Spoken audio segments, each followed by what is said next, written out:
Now broadcasting from his hidden bunker and fully stocked bar, it is the Saturday Report with Colt Sebastian Taylor. Thank you, and welcome once again, my friends, to the Saturday Report with me, Colt Sebastian Taylor, adventurer, entrepreneur, and amateur handsome devil. And welcome to AWSM Radio, an independent digital-only radio station that plays today's best music, old school classics, along with a rotating cast of all-star DJs.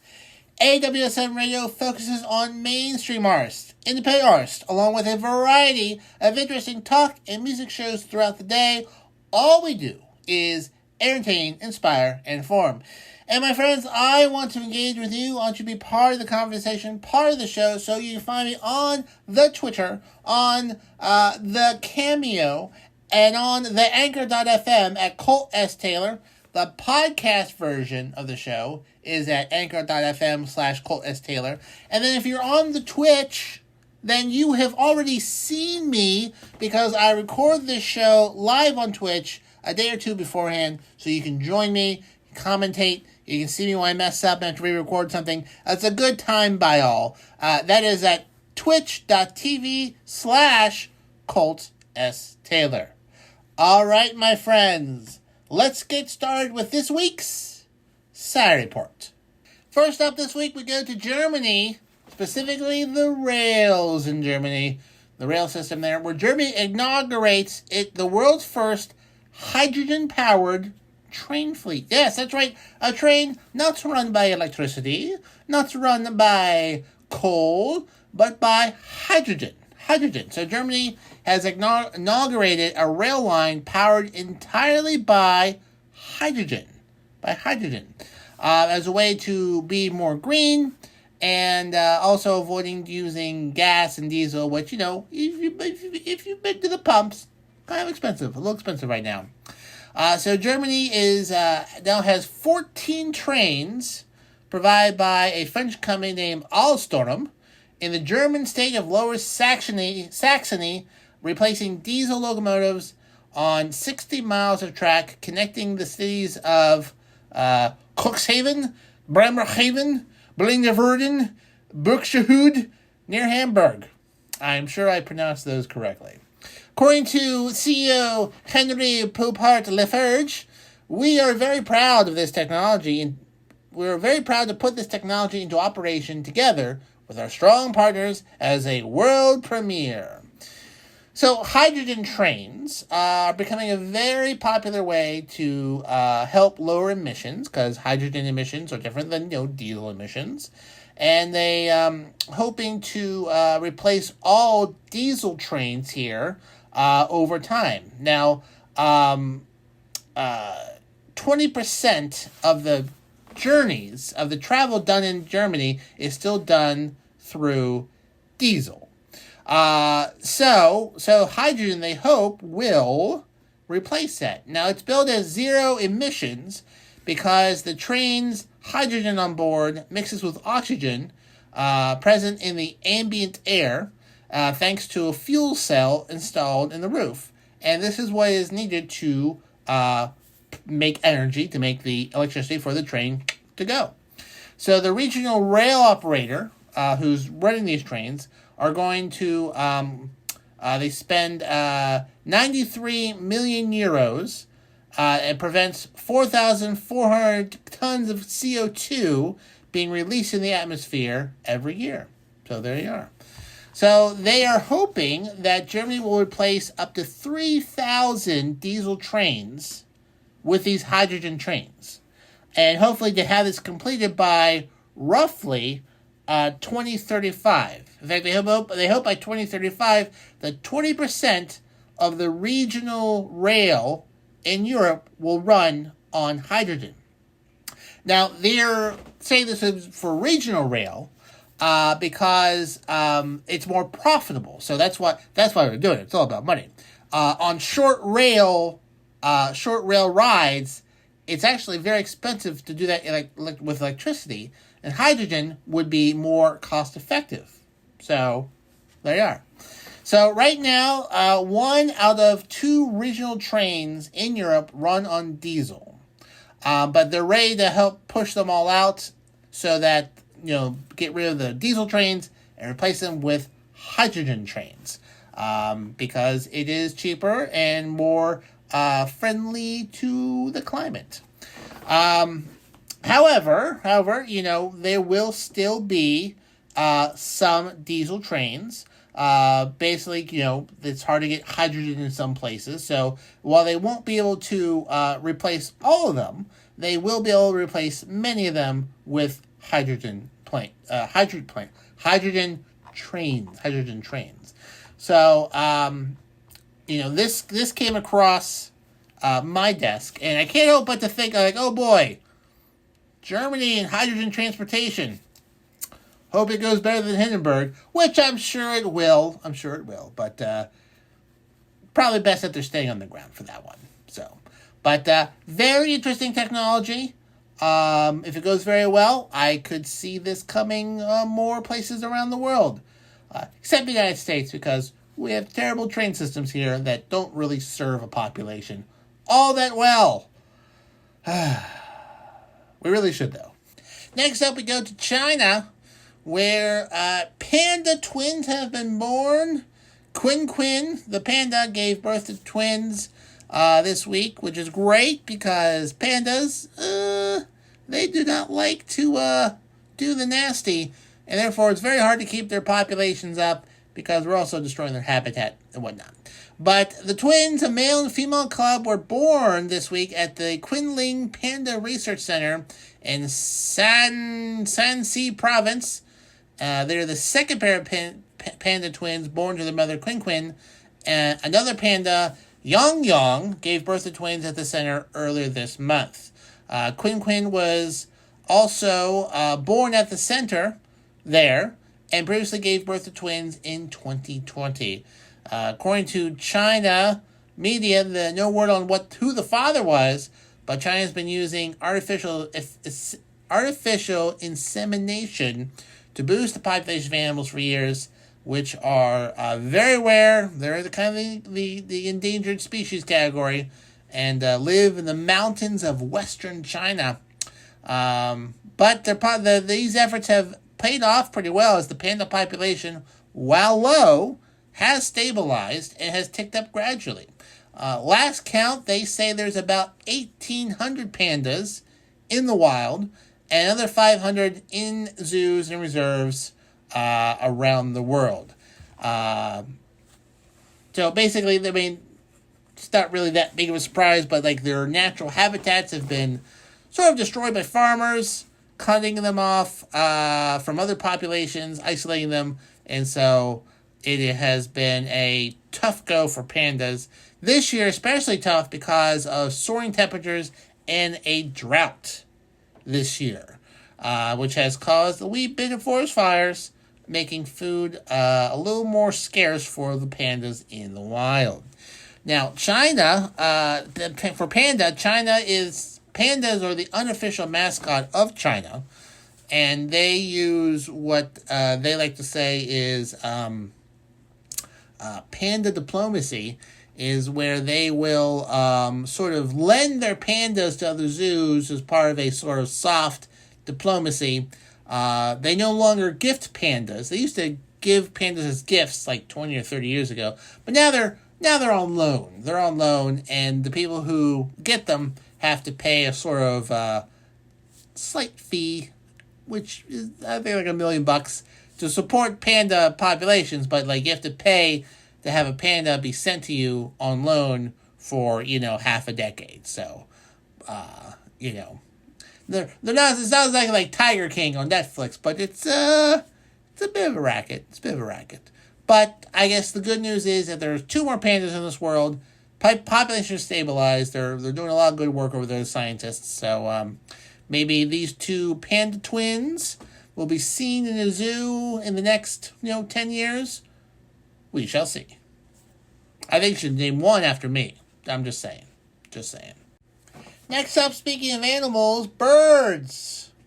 Bird flu, that is. Yes, bird flu. H5 H5N1 is out and about this year and apparently struck a bird sanctuary, killing hundreds of vultures in Georgia. 700 wild black vultures, to be exact, were found dead, discovered on August 13th at Noah's Ark Animal Sanctuary in Locust Grove, Georgia.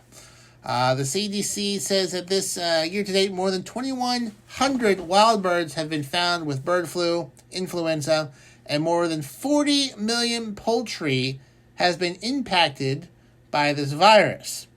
The outbreak at this facility could lead to other birds. If a bird is discovered with H5N1, they might end up having to be humanely euthanized, unfortunately. The Noah's Ark is home to ostriches, emus, parrots, and other birds. The bird flu, this version, H5N1, is very contagious and can cause severe disease and has immensely high mortality rates in infected birds. In fact, it is very deadly to chickens. Mortality rate of 90 to 100% in chickens, and they die within less of 48 hours. That's how terrible this flu is in birds. Ugh. So, Noah's Ark Sanctuary posted on Facebook that it would close on August 23rd and remain closed until August 27th. So it's closed right now, or I guess closed until today, Saturday. Didn't say why, but Newsweek did find out it was due to the influenza and had been placed under quarantine by the Georgia Department of Agriculture. According to the statement, it said, as a natural disease event, this site needs to be contained, cleaned up, and then sanitized and disinfected. We are in the contained stage, but our state agency partners are and will lead cleanup and sanitation. They will lead a full vulture removal and roost removal and sanitation. So, yeah. So, Saban said, a week after the vultures were found dead, state and federal teams did some testing and found out it was avian influenza. However, while the disease is still running through the vulture population, no parrots or other exotic birds in Noah's Ark have shown cases for disease. So it looks like this is just going through the vultures right now. So they have to sort that out, basically. So apparently 45 states have reported bird flu this year, including one human case. The virus spreads among wild birds and can infect domestic poultry, chickens. Chickens are very susceptible, and they can give the bird flu to their owners. But their authorities say because Noah's Ark is an animal sanctuary, and these are wild animals that don't get too close to humans, there is a very low risk to transmission to humans. And then if a bird is infected, if a chicken gets into the system where it is processed, cooking poultry to 165 degrees will kill the virus, so nothing to worry about there. The CDC also says the U.S. government maintains a stock of vaccines, including vaccines against H5N1, if there were to be an outbreak among people. Now, you know what? This is funny because earlier this week, I went to Arby's to get a turkey sandwich. Guess what? No turkey. And they even said the sign says, we do not have turkey due to the outbreak of avian flu in the supply chain. We don't know when we're going to get turkey back. So, no turkey sandwiches at Arby's. And they're pretty good. They're not a sponsor. But, you know what? They should be. They should be. Arby's, if you're listening, I am welcoming all sponsors here at the Saturday Reports. More happy to sponsor. Contact Rocks of the station. They'll be able to hook you up. My friends, you know who can't be quarantined? My friend DC, that's right. Our in-house DJ here has three shows this week. 3 of them. I only get 1. But he's so amazing, he gets 3. First up, Friday nights, it's DC Live in Effect at 9 p.m. You do not want to miss it while he smashes on the ones and twos, kicking the beats from South Florida every week. And then on Saturday, it's DC House Party Saturdays. DC brings his freestyling DJ to the max. House Party Saturdays gives you all the Miami vibe without actually having to live in a state run by Governor DeSantis. From the top clubs to the bars, DC will bring the party to you. That's Saturday at 10 p.m. And then on Sundays at 10 p.m., guess what, my friends? 2 for 1. You get DC live in effect again. So, just to review, in case you were wondering, we have DC live in effect at 9 p.m. on Fridays, DC House Party Saturdays on Saturday at 10 p.m., and then DC live in effect yet again, on Sundays at 10 p.m. You do not want to miss it out. Only here, my friends, on AWSM Radio. Next up, folks, we go to entertainment, specifically podcasting. Now, as you know, I make a podcast version of this show available usually on Sundays after the rebroadcast on Sunday, so usually around noon. And you can listen to it at a variety of different places, including Spotify. Well, as much as I try, I am not one of the top podcast channels on Spotify. Although I should be, I provide a service. Joe Rogan dominates that with the Joe Rogan Experience. Never heard it myself, not quite a fan of his. But Joe Rogan paid millions and millions and millions by Spotify to be on there. And hey, guess what, my friends? Joe Rogan is no longer number one in UK, Canada, and Australia.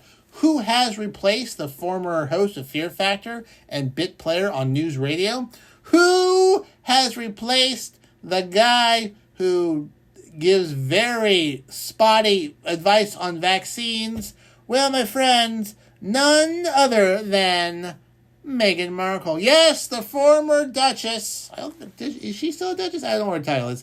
Meghan Markle, married to the one, the only Prince Harry, fellow ginger, started a new podcast, and she dethroned Joe Rogan on Spotify's top podcasting charts in UK, Canada, Australia, and I think I left this out, and in the United States. Yes, that's right.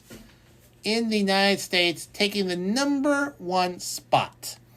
Her show is called Archetypes, and she's doing a podcast. She's doing a podcast. So it's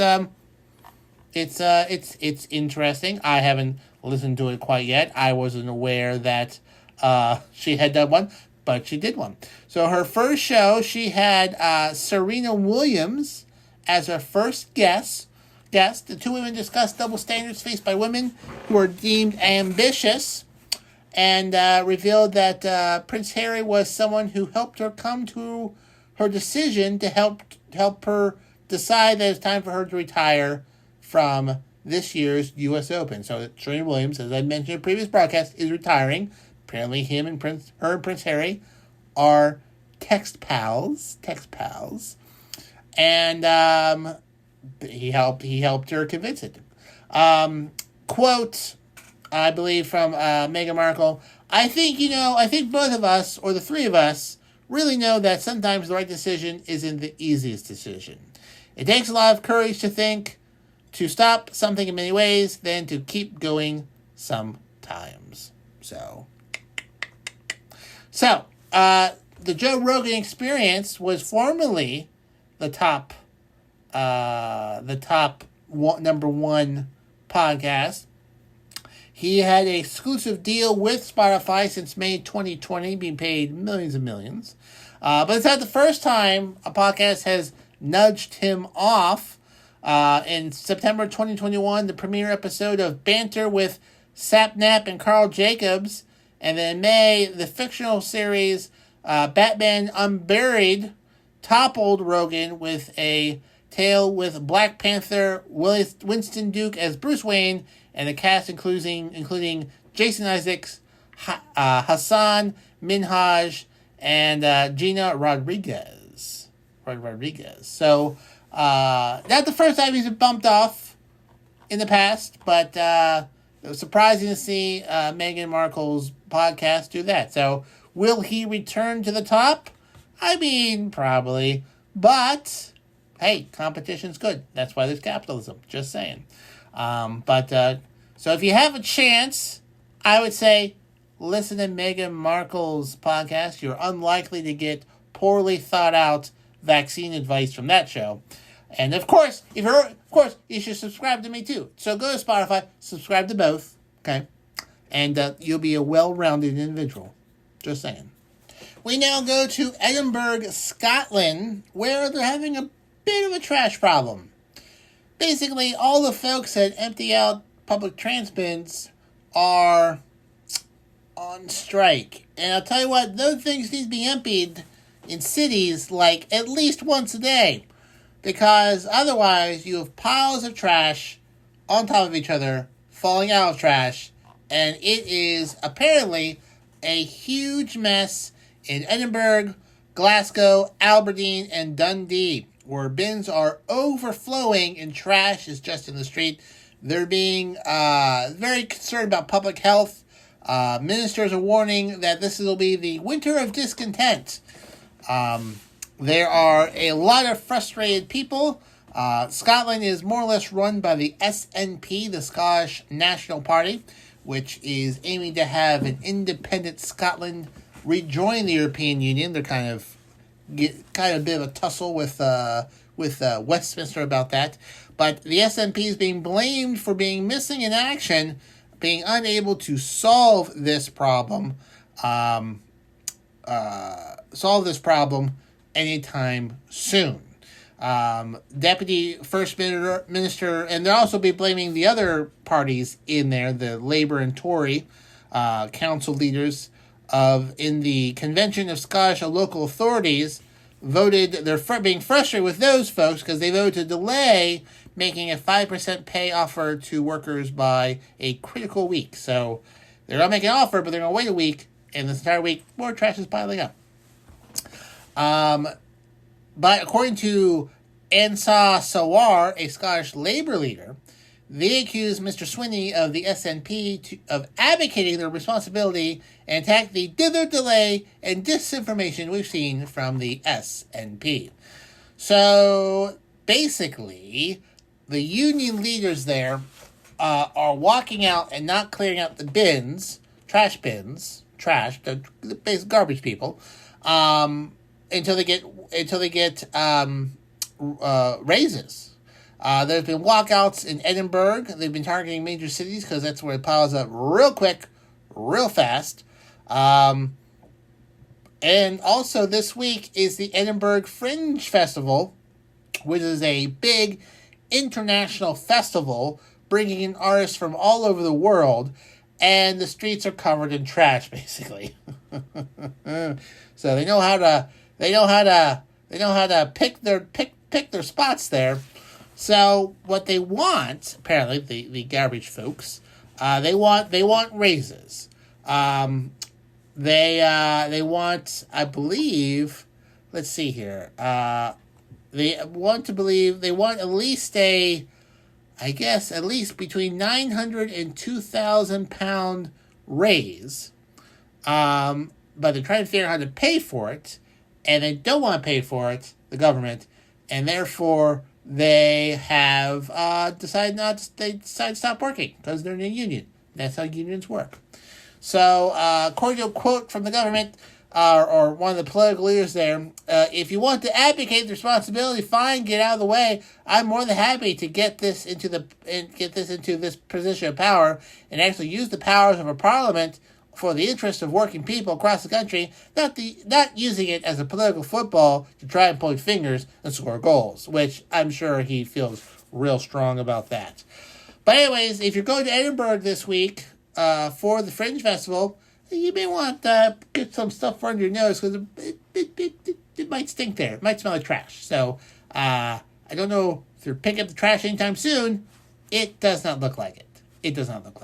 We now go from Scotland to Northern Ireland, where for a few days, a wallaby was on the loose. Where's that wallaby? Well, President, why is there a wallaby in Northern Ireland? Aren't they mostly found in Australia? Yes, but they were brought, they could, people can have wallabies. So apparently a wallaby was on the run for 3 days in Northern Ireland, but don't worry, my friends. It was found safely, uninjured, in perfect health. But there was a large-scale search for a wallaby named Huini, missing from the Glen Park estate near Omagh in County Tyrone on Sunday. Apparently hopped over a fence and was last seen along Gorton Road that evening. So they're kind of like tiny kangaroo raccoons, basically. I don't know if you know what they look like, but that's what they kind of look like. So the owner of Glen Park Estate, Richard Betty, discovered just after midnight on Thursday about 800 yards where she had disappeared. She's healthy. She's happy. She was found in some undergrowth. They were using night vision and heat sensors to find this wallaby. Mr. Betty told the news agency, "When you're out seeing in the field, they bury into grass, and the heat detector equipment picked her out. She was only 800 yards where she was last seen, just completely buried in foliage. She's in perfect health. We had to net her, so they had to net her. But now she's back in her enclosure with Jeffrey, another wallaby. She's happy as Larry this morning." I guess happy as Larry is a thing they say in Northern Ireland.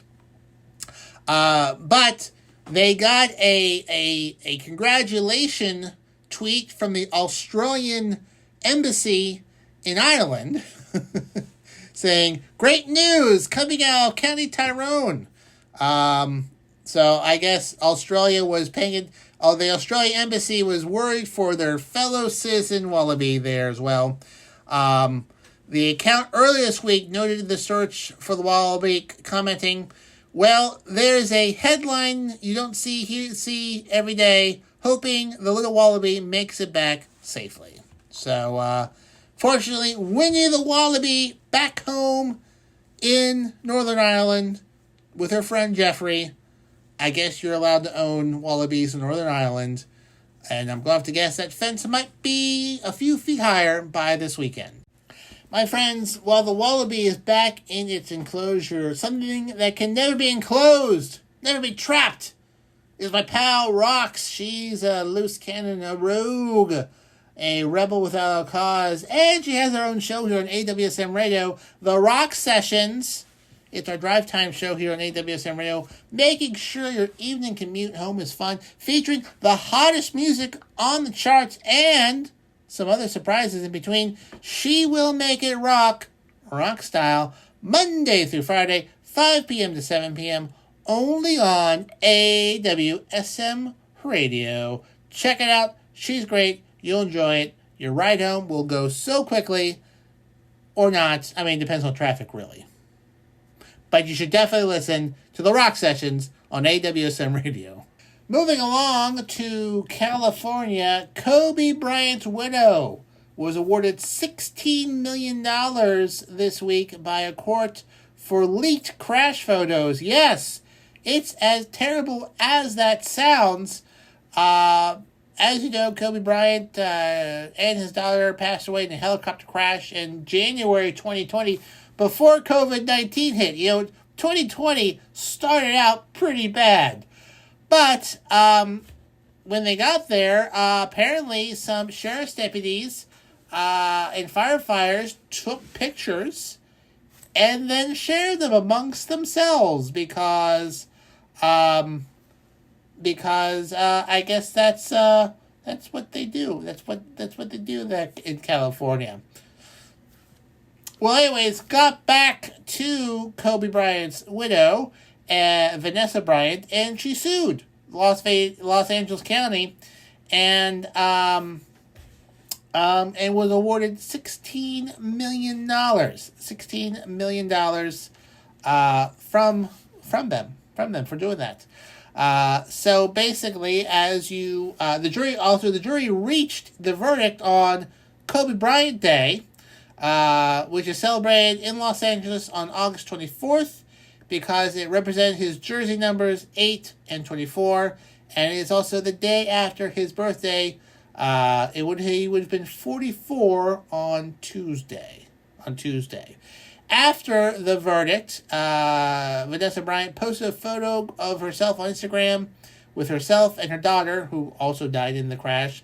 All for you, the caption read. I love you. Justice for Kobe and Gigi. So the pictures apparently were shared mostly between the employees of the sheriff's department and fire departments, including some who were playing video games and attending an awards banquet, apparently.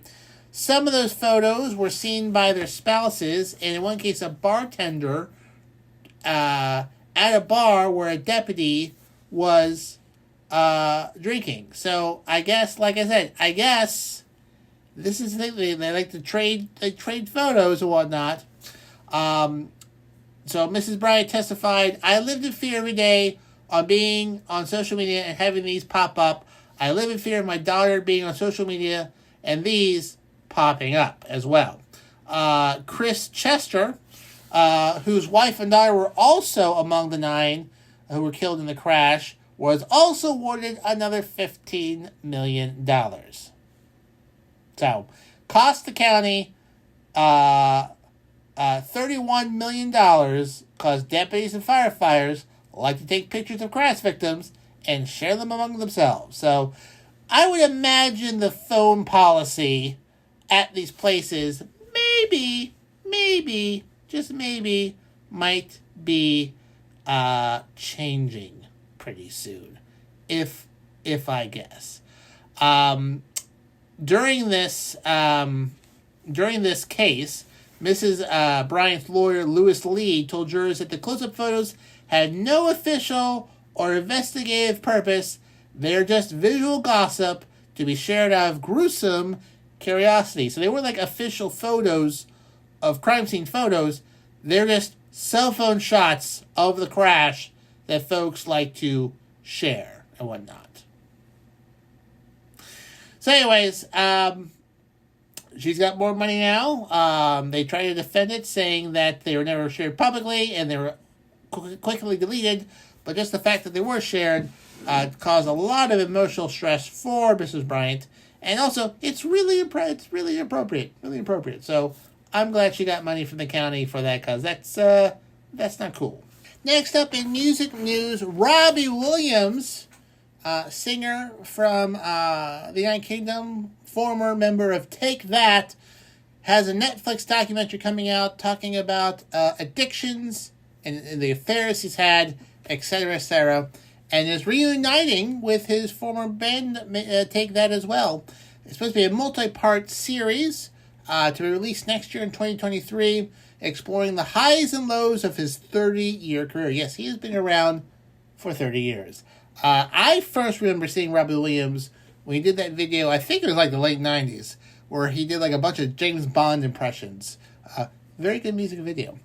So it plans to talk about how he dealt with his addiction, recovery, relapses, media scrutiny, and affairs over 30 years, featuring 25 years of never-been-seen-before backstage exclusive archival footage of Robbie Williams.